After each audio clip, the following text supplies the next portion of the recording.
ମୁଁ ଟାବଲେଟ୍ ଖାଇ ଭାଉଜଙ୍କ ସହିତ ନନ୍ଷ୍ଟପ୍ କିପରି ମଜା ନେଲି ଆଜିର କାହାଣୀରେ ମୁଁ ଆପଣମାନଙ୍କୁ କହିବି। ସେଥିପାଇଁ ଭିଡ଼ିଓଟିକୁ ସମ୍ପୂର୍ଣ୍ଣ ଶେଷ ପର୍ଯ୍ୟନ୍ତ ଦେଖନ୍ତୁ। ମୋର ନାଁ ହେଉଛି ଶିବ। ମୋର ବୟସ 21 ବର୍ଷ। ମୋର ଉଚ୍ଚତା 5.6 ଇଞ୍ଚ। ମୋର ଭାଇର ନାମ ହେଉଛି ସନି। ବୟସ ତାର 25। ସେ ଏବେ ନୂଆ ନୂଆ ବିବାହ କରିଥାନ୍ତି। ମୋର ଭାଉଜ ପୂଜା, ତାର ବୟସ ହେଉଛି 22। ଉଚ୍ଚତା 5.3। ମୁଁ କଲେଜରେ ଗ୍ରାଜୁଏସନ୍ କରୁଥାଏ। ମୋର ଫାର୍ଷ୍ଟ ଇୟର। ମୋର ଭାଉଜ ମଧ୍ୟ ସେଇ କଲେଜରେ ହିଁ ଗ୍ରାଜୁଏସନ୍ କରନ୍ତି। ତାଙ୍କର ଫାଇନାଲ୍ ଇୟର ଥିଲା। ସେ ଦେଖିବାକୁ ବହୁତ ସୁନ୍ଦର। ମୋର ସାଙ୍ଗମାନେ ତାଙ୍କ ବିଷୟରେ ମଧ୍ୟ ବହୁତ ଖରାପ କଥାବାର୍ତ୍ତା ହୋଇଥାନ୍ତି। ଭାଉଜଟା ବହୁତ ସୁନ୍ଦର। ତାଙ୍କର ଗୋରା ଦେହ, ତାଙ୍କର ଫିଗର ଦେଖିଲେ ଯେକୌଣସି ମର୍ଦ୍ଦ ମଧ୍ୟ ତାଙ୍କ ସହିତ ମଜା ନେବାକୁ ପୁରା ପାଗଳ ହୋଇଯିବ। ତାଙ୍କର କଥା ଭାବି ମୁଁ ବହୁତ ଥର ମୋର ହଲେଇଛି। ଆମର ଘରେ ମୋର ବାପା, ମା, ଆଉ ଭାଇ ଆଉ ଭାଉଜ ଆଉ ମୁଁ ହିଁ ରହୁଥିଲୁ। ଆମେ 5 ଜଣ ସଦସ୍ୟ। ଭାଇ ଆର୍ମି ଚାକିରି କରିଥିଲେ। ସେ ଘରଠାରୁ ସବୁବେଳେ ଦୂରରେ ହିଁ ରହନ୍ତି ଆଉ ବେଳେବେଳେ ମଧ୍ୟ ଘରକୁ ଆସିଥାନ୍ତି। ମୁଁ ବହୁତ ଥର ଭାଉଜଙ୍କୁ ପଟେଇ ମଜା ନେବାକୁ ମୁଁ ଚେଷ୍ଟା କରିଛି, ହେଲେ କିନ୍ତୁ ସେ ସହଜରେ ବି ପଟିବା ଲୋକ ନୁହନ୍ତି। ମୁଁ ଲୁଚି ଲୁଚି ତାଙ୍କର ରୁମ୍ରେ ବସି ତାଙ୍କର ଚଡ଼ି ଆଉ ବ୍ରା ମଧ୍ୟ ଶୁଙ୍ଘିଥାଏ। ସବୁବେଳେ ରାତିରେ ଶୋଇବା ବେଳେ ତାଙ୍କର କଥା ଭାବି ମୁଁ ବହୁତ ଥର ମୋର ହଲାଇଥାଏ। ଦିନେ ଭାଉଜଙ୍କୁ ଗାଧୋଇବାକୁ ଯାଇଥିବା ବେଳେ ମୁଁ ତାଙ୍କର ରୁମ୍ରେ ବସି ତାଙ୍କର ଚଡ଼ିକୁ ଶୁଙ୍ଗି ଶୁଙ୍ଗି ମୋର ଆଉଁଶୁଥାଏ ଓ ଧୀରେ ଧୀରେ କହୁଥାଏ, ଓ ମାଇ ଡାର୍ଲିଂ ପୂଜା, ଭାଉଜ ତତେ ମୁଁ ମଜା ନେବାକୁ ଚାହେଁ। ଏହିପରି ସମୟରେ ଭାଉଜ ଆସି ମୋର ଆଗରେ ଠିଆ ହୋଇଥାନ୍ତି। ମୁଁ ଦେଖି ପୁରା ଆଶ୍ଚର୍ଯ୍ୟ ହୋଇଗଲି। ମୁଁ ନିଜ ଆଖିରେ ଖୋଲିଲା ବେଳକୁ ସେ ମୋର ଆଗରେ ଠିଆ ହୋଇଥାନ୍ତି ଓ ମୋ ଆଡ଼କୁ ରାଗିକି ଚାହିଁଥାନ୍ତି। ମୁଁ ତାଙ୍କୁ ଦେଖି ଟିକେ ଚମକି ପଡ଼ିଲି ଓ ଲାଜରେ ଆଉ ଭୟରେ ମୁଣ୍ଡ ତଳକୁ କରି ମୁଁ ଠିଆ ହୋଇଗଲି। ମୋର ପ୍ୟାଣ୍ଟ ଭିତରେ ମୋର ଟେଙ୍ଗେଇ ହୋଇକି ଠିଆ ହୋଇଥାଏ ଓ ବାହାରକୁ ସ୍ପଷ୍ଟ ମଧ୍ୟ ଜଣାପଡ଼ୁଛି। ଭାଉଜ ରାଗିକରି କହିଲେ, ତମେ ଏତେ ବଡ଼ ଅଭଦ୍ରଟା ମୁଁ କେବେ ବି ଜାଣିନଥିଲି। ନିଜ ଭାଉଜ ବିଷୟରେ ଏମିତି ତମେ ଭାବୁଛ କିଛି? ଭାଉଜ ମୋତେ କ୍ଷମା କରିଦିଅ। ମୁଁ ଆଉ ଏମିତି କେବେ ବି ଭୁଲ କରିବିନି। ପ୍ଲିଜ୍ ମୋ ଉପରେ ରାଗନି, ପ୍ଲିଜ୍। ମୁଁ କାକୁତି ମିନତ ହୋଇ ହାତ ଯୋଡ଼ି କହିଲି, ଆରେ ଭାଉଜ ଏ କଥା ପ୍ଲିଜ୍ କାହାକୁ ବି କହିବନି ଆଉ ଭାଇକି ମଧ୍ୟ କହିବନି। ଭାଉଜ ମୋ ଆଡ଼କୁ ରାଗିକରି ଚାହିଁ କହିଲେ, ବାହାରି ଯାଅ ମୋର ରୁମ୍ରୁ, ଆଇ ହେଟ୍ ୟୁ। ଏମିତି ଦିନସାରା ଭାଉଜ ମୋ ସହ ଆଉ କଥା ମଧ୍ୟ ହେଲେନି। ମୁଁ ଯେତେ ତାଙ୍କୁ ବୁଝେଇବାକୁ ଚେଷ୍ଟା କରୁଥାଏ, ହେଲେ ମଧ୍ୟ ସେ ମୋତେ ରାଗିକରି ଖାଲି ଗାଳି ହିଁ କରୁଥାନ୍ତି। କିନ୍ତୁ ସେ କାହାକୁ ଏ ବିଷୟରେ କହିନଥାନ୍ତି। ରାତିରେ ଡିନର ସାରି ସମସ୍ତେ ଶୋଇବାକୁ ଗଲେ। ଭାଉଜଙ୍କୁ ବସି ତାଙ୍କର ବେଡରୁମ୍ରେ ସେ ଟିଭି ଦେଖୁଥାନ୍ତି। ମୁଁ ତାଙ୍କୁ ଯାଇ ହାତ ଯୋଡ଼ି ଟିକେ କ୍ଷମା ମାଗିଲି। ଯାଅ, ତମକୁ ମୁଁ କ୍ଷମା ମଧ୍ୟ କରିଦେଲି, ହେଲେ ତମକୁ କିଛି ମଧ୍ୟ ସର୍ତ୍ତ ମାନିବାକୁ ହେବ। ଭାଉଜ କହିଲେ, ମୁଁ କହିଲି କି ସର୍ତ୍ତ? ଭାଉଜ ପୁଣି କହିଲେ, ଆରେ ଯେତେବେଳେ ତମର ଭାଇ ଘରେ ନଥାନ୍ତି ତମେ ମୋତେ ସାଟିସ୍ଫାଏ କରିବ। ଏ କଥା ଶୁଣି ତ ମୋର ମନକୁ ପୁରା ଖୁସିରେ ନାଚି ଉଠିଲା। ମୁଁ ଉତ୍ସାହିତ ହୋଇ ପଚାରିଲି, କେମିତି ସାଟିସ୍ଫାଏ କରିବି? ଭାଉଜ କହିଲେ, ମୋତେ ତମେ ସବୁବେଳେ ରାତିରେ କରିବ। ମୋର ମନ ଖୁସିରେ ଖାଲି ନାଚିବାକୁ ଲାଗିଲା। ମୁଁ ଯେଉଁ କଥା ଭାବୁଥିଲି ସେଇ କଥା ହିଁ ହେଲା। ମୁଁ ଭାଉଜଙ୍କୁ କହିଲି, ତମକୁ ମୁଁ ସବୁବେଳେ ରାତିରେ କରିବାକୁ ପ୍ରସ୍ତୁତ ଅଛି। ହଉ, ମୋ ପାଖରେ ତମେ ବସ। ଭାଉଜ କହିଲେ, ଏବେଠାରୁ ଆରମ୍ଭ କରିବା କି? ମୁଁ ମୁଣ୍ଡ ଡୁଙ୍ଗାରେ ହଁ ମାରିଦେଲି। ତାପରେ ଭାଉଜ ମୋର ପ୍ୟାଣ୍ଟ ଉପରେ ଆଉଁସି କରି କହିଲେ, ଆରେ ତମଟା ତ ବହୁତ ମୋଟା ଆଉ ବଡ଼, ଆଉ ତମର ଭାଇଙ୍କ ଠାରୁ ବି ବହୁତ ବଡ଼।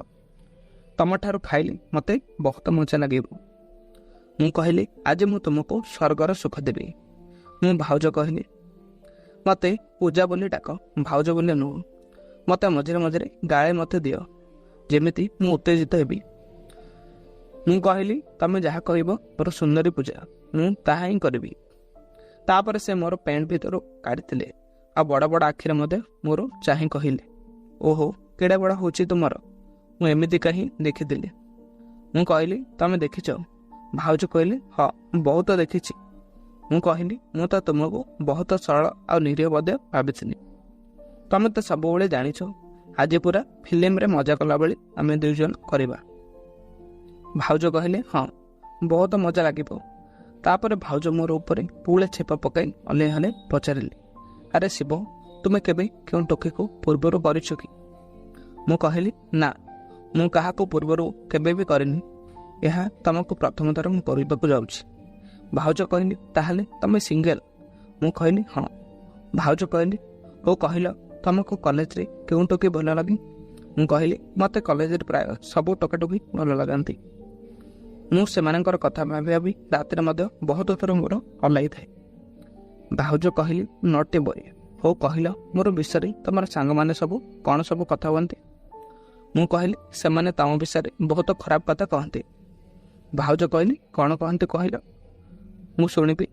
ମୁଁ କହିଲି ସେମାନେ ତମକୁ ମାଲ ବୋଲି କହନ୍ତି ଆଉ ତମକୁ ହଟ୍ ଗାର୍ଲ ବୋଲି କହିଥାନ୍ତି।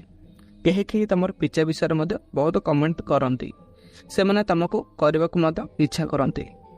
ଭାଉଜ ଏହି ସମୟରେ ମୋର ଓଠକୁ ଗୋଟେ ଚୁମା ଦେଇଦେଲେ। ମୁଁ ତାଙ୍କୁ ଜାବଡ଼ି ଧରି ଚୁମିବାରେ ଲାଗିଲି। ଏବେ ଭାଉଜ ମୋତେ ଧୀରେ ଧୀରେ ଖୋଲା କରିବାକୁ ମଧ୍ୟ ଲାଗିଲେ। କିଛି ସମୟ ପରେ ମୋତେ ସେ ପୁରା ସମ୍ପୂର୍ଣ୍ଣ ଖୋଲା କରି ଠିଆ କରିଥିଲେ। ମୋର ସେ ସମୟରେ ପୁରା ଠିଆ ହୋଇ ରହିଥାଏ। ଭାଉଜ ଦେଖି ପୁରା ଆଶ୍ଚର୍ଯ୍ୟ ହୋଇଗଲେ। ତାପରେ ସେ ନିଜର ବାଳ ମୁକୁଳ କଲେ। ଆହା କି ସୁନ୍ଦର ଦେଖାଯାଉଥିଲେ ସେ, ପୁରା ହିରୋଇନ୍ ପରି ଦେଖାଯାଉଥାନ୍ତି। ମୁଁ କହିଲି ଭାଉଜ ପୁରା ହିରୋଇନ୍ ପରି ଦେଖାଯାଉଛ। ଭାଉଜ ଥଟ୍ଟା କରିବା ଛଳରେ କହିଲେ ତମେ ଆଜି ଗୋଟେ ହିରୋଇନ୍ ସହିତ ମଜା ନେବାକୁ ଯାଉଛ। ଏହା କହି ସେ ନିଜର ସମସ୍ତ ଡ୍ରେସ୍ କରି ମଧ୍ୟ ନିଜକୁ ସମ୍ପୂର୍ଣ୍ଣ ଖୋଲା କରିଦେଲେ। ଏବେ ଆମେ ଦୁଇ ଜଣ ସମ୍ପୂର୍ଣ୍ଣ ଖୋଲା ଥିଲୁ। ଆମେ ଦୁହେଁ ପରସ୍ପର ଆଗରେ ଖୋଲା ହୋଇ ଠିଆ ହୋଇଥାଉ। ହେଲେ ଭାଉଜ ନଗ୍ନ ଦେହ ଦେଖି ମୁଁ ପୁରା ଅଧିକ ଉତ୍ତେଜିତ ହୋଇ ଉଠିଲି। ଆଉ ସେ ମଧ୍ୟ ମୋତେ ଦେଖି ସେ ମଧ୍ୟ ଉତ୍ତେଜିତ ହୋଇ ଉଠିଲେ ଓ ତାଙ୍କର ଓଠକୁ ଗୋଟେ ଚୁମା ଦେବାକୁ ଲାଗିଲେ। ଭାଉଜ ବି ମୋତେ କୁଣ୍ଡାଇ ଧରି ଗୋଟେ ଚୁମା ଦେଲେ। ତାପରେ ମୁଁ ଭାଉଜଙ୍କୁ ଟେକି ନେଇ ଖଟ ଉପରେ ଶୁଆଇଦେଲି ଆଉ ତାଙ୍କର ସ୍ଥାନ ଦୁଇଟାକୁ ଧରି ଖେଳିବାକୁ ଲାଗିଲି। ତାଙ୍କର ଗାଲ ଓ ଓଠକୁ ଗୋଟେ ଚୁମା ଦେବାରେ ଲାଗିଲି।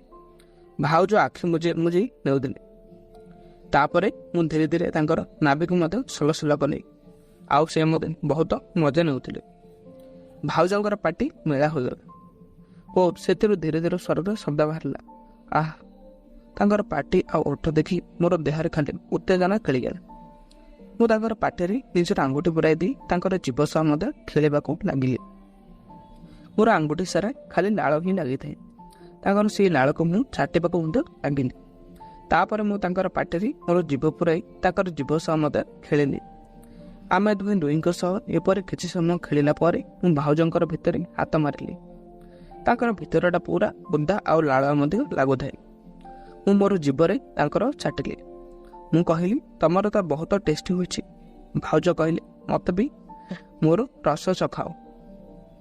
ମୁଁ ମୋର ଆଙ୍ଗୁଠି ତାଙ୍କର ଭିତରେ ପୁରାଇ ଦେଲି ଆଉ ସେ ଆଙ୍ଗୁଠିକୁ ତାଙ୍କର ପାଟିରେ ପୁରାଇ ତାଙ୍କୁ ଚାଟିବାକୁ କହିଲି। ସେ ମୋର ଆଙ୍ଗୁଠି ଚାଟିବାରେ ମଧ୍ୟ ଲାଗିଲେ। କିଛି ସମୟ ଏହିପରି ଚାଲିଲା। ତାପରେ ମୁଁ ଭାଉଜଙ୍କୁ କହିଲି ଏବେ ତମେ ମୋର ନିଜର ପାଟିରେ ପୁରାଅ। ମୁଁ ଠିଆ ହେଲି ଆଉ ଭାଉଜ ମୋର ଆଗରେ ଆଣ୍ଠୁଆ ବସି ମୋର ମଧ୍ୟ ଚୁଷିବାରେ ଲାଗିଲେ। ମୁଁ ଭାଉଜଙ୍କର ବାଳକୁ ହାତରେ ଧରି ତାଙ୍କୁ ମୋର ଆଡ଼କୁ ଟାଣୁଥାଏ ଆଉ ମୋର ତଣ୍ଟି ପର୍ଯ୍ୟନ୍ତ ପୁରେଇ ପୁରା ସେ ମଜା ନେଉଥାଏ। ମୋର ଭାଉଜଙ୍କର ଲାଳରେ ପୁରା ଭିଜି ଯାଇଥାଏ। କିଛି ସମୟ ପରେ ମୋର ଦେହ ମଧ୍ୟ ଥରିବାରେ ଲାଗିଲା ଆଉ ଭାଉଜଙ୍କର ପାଟିରୁ ଭିତରେ ସବୁବେଳେ ରସ ମଧ୍ୟ ଝଡ଼ିଗଲା। ଭାଉଜ ସବୁ ପାଣି ରୋକିଦେଲେ।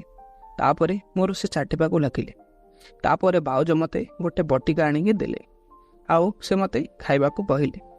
ମୁଁ ପଚାରିବାରୁ ସେ କହିଲେ କିଛି ପଚାରନି, ତମେ ଖାଇଦିଅ, ପରେ ତମେ ଜାଣିବ କ'ଣ ଏହାର ପ୍ରଭାବ ହେଉଛି। ମୁଁ ବଟିକା ଖାଇବାର କିଛି ସମୟ ପରେ ମୋର ପୁଣି ଟେଙ୍ଗି ଗଲା। ଭାଉଜ କହିଲେ ଏହିପରି ବଟିକାର ପ୍ରଭାବ ବହୁତ ସମୟ ମଧ୍ୟ ରହିବ। ତମେ ମୋତେ ବହୁତ ସମୟ ପର୍ଯ୍ୟନ୍ତ ମଧ୍ୟ ମଜା ନେଇପାରିବ। ମୁଁ କହିଲି ଆଜି ମୁଁ ତୁମକୁ ମନ ଭରି କରିବି। ତମେ ଏବେ ଖାଇବାକୁ ପୁରା ପ୍ରସ୍ତୁତ ହୋଇଯାଅ, ପୂଜା ଭାଉଜ କହିଲେ। ତାପରେ ମୁଁ ଭାଉଜକୁ ଖଟ ଉପରେ ଶୁଆଇଦେଲି।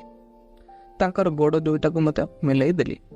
ଏବେ ମୁଁ ମୋର ନେଇ ତାଙ୍କର ଭିତରେ ପୁରା ପୁରେଇ ମଜା ନେବାକୁ ଲାଗିଲି। ଭାଉଜ ଖାଲି କହୁଥାନ୍ତି ଆହୁରି ଜୋର ଜୋର କରିବାକୁ। ଭାଉଜ କହିଲେ ମୋତେ ଆହୁରି ଜୋର ଜୋର କର। ମୁଁ କହିଲି ମୋର ଭାଉଜ ଆଜି ତୋର ଭିତରକୁ ମୁଁ ପୁରା ହଟେଇ ଦେବି, ତୁ ରହ ଆଜି। ଏମିତି କହି ମୁଁ ଜୋର ଜୋରରେ ମଜା ନେବାକୁ ମଧ୍ୟ ଲାଗିଲି। ମୋର ଟିକେ ଟିକେ ମଧ୍ୟ କାଟୁଥିଲା। ମୁଁ କହିଲି ମୋର ବହୁତ କାଟୁଛି। ଭାଉଜ କହିଲି ତମେ ଜମା ବି ଚିନ୍ତା କରନି, ଏଇଟା ତମେ ପ୍ରଥମ ଥର କରିଛ, ସେଥିପାଇଁ ତମକୁ ବହୁତ କାଟୁଛି, ପରେ ଦେଖିବ ବହୁତ ମଜା ଲାଗିବ, ତମେ କରିଚାଲ। ଏମିତି କିଛି ସମୟ ପରେ ମୁଁ ଭାଉଜଙ୍କୁ କହିଲି ଏବେ ମୁଁ ଶୋଉଛି ଆଉ ତମେ ମୋ ଉପରେ ବସ। ଭାଉଜ ମଧ୍ୟ ହଁ କହିଲେ। ତାପରେ ମଧ୍ୟ ମୁଁ ସେଠି ଶୋଇପଡ଼ିଲି। ଆଉ ଭାଉଜ ମୋର ନିଜ ଭିତରେ ପୁରାଇ ଉପର ତଳ ହୋଇ ମଜା ଖାଲି ଖାଇବାରେ ଲାଗିଲେ। ଏହିପରି ସେ ମୋର ଉପରେ ବସି କିଛି ସମୟ ମଧ୍ୟ ଉପର ତଳ ହେବାରେ ଲାଗିଲେ। ତାପରେ ମୁଁ ମୋର ଭାଉଜ ପୂଜାକୁ ଡଗି ଷ୍ଟାଇଲ୍ରେ ରହିବାକୁ କହିଲି। ସେ ମୋତେ ଡଗି ଷ୍ଟାଇଲ୍ରେ ମୋ ଆଗରେ ରହିଗଲେ। ମୁଁ ତାଙ୍କର ପିଜାକୁ ହାତରେ ଧୀରେ ଧୀରେ ଚାପଡ଼ା ମାରିବାକୁ ଲାଗିଲି। ଆଉ ଭାଉଜ ଧୀରେ ଧୀରେ ଖାଲି ଚିତ୍କାର କରୁଥାନ୍ତି, ଆହା ମୋତେ ଛାଡ଼ିଦିଅ। ମୁଁ କହିଲି, ତମର ସେଇଟା କେଡ଼େ ସୁନ୍ଦର, ମୁଁ ଏତେ ଜଲ୍ଦି ଛାଡ଼ିଦେବି କେମିତି? ମୁଁ ସବୁବେଳେ ତମର ପିଜା କଥା ଭାବି ମୁଁ ବହୁତ ଥର ହଲାଇଛି। ଆଜି ମୁଁ ତୁମର ପଛରେ ହିଁ କରିବି। ତମେ ଆଗରୁ କେବେ ପଛରେ ଖାଇଛ କି? ଭାଉଜ କହିଲି, ନା। ମୁଁ କହିଲି, ମୁଁ ତୁମର ପଛରେ ହିଁ କରିବି କି? ଭାଉଜ କହିଲେ, ହଁ, କାହିଁକି ନୁହେଁ। ତାପରେ ମୁଁ ଭାଉଜଙ୍କର ପଛରେ ମୋର ପୁରାଇ ମଜା ନେବାରେ ଲାଗିଲି। ଏହିପରି କିଛି ସମୟ ପରେ ମଜା ନେବା ପରେ ମୁଁ ଭାଉଜଙ୍କର ମୁଖରେ ମୋର ସବୁ ରସ ଢାଳିଦେଲି। ସେହିଦିନଠାରୁ ହିଁ ସବୁଦିନ ରାତିରେ ମୁଁ ମୋର ଭାଉଜଙ୍କ ସହିତ ବହୁତ ମଜା ନିଏ। ବନ୍ଧୁଗଣ, ମୁଁ ଆଶା କରୁଛି ମୋର ଏହି ଭିଡ଼ିଓଟି ଆପଣମାନଙ୍କୁ ନିଶ୍ଚୟ ପସନ୍ଦ ଆସିଥିବ। ଯଦି ପସନ୍ଦ ଆସେ ତେବେ ମୋର ଭିଡ଼ିଓକୁ ଲାଇକ୍, ସବସ୍କ୍ରାଇବ୍ ଆଉ ସମସ୍ତଙ୍କର ପାଖକୁ ସେୟାର କରନ୍ତୁ। ବନ୍ଧୁଗଣ, ଆଜି ପାଇଁ ଏତିକି। ପୁଣି ଦେଖାଇବା ଆଉ ଏକ ନୂଆ ଭିଡ଼ିଓରେ ଏମିତି ଏକ ସୁନ୍ଦର କାହାଣୀ ସହିତ। ବର୍ତ୍ତମାନ ମୁଁ ରହୁଛି।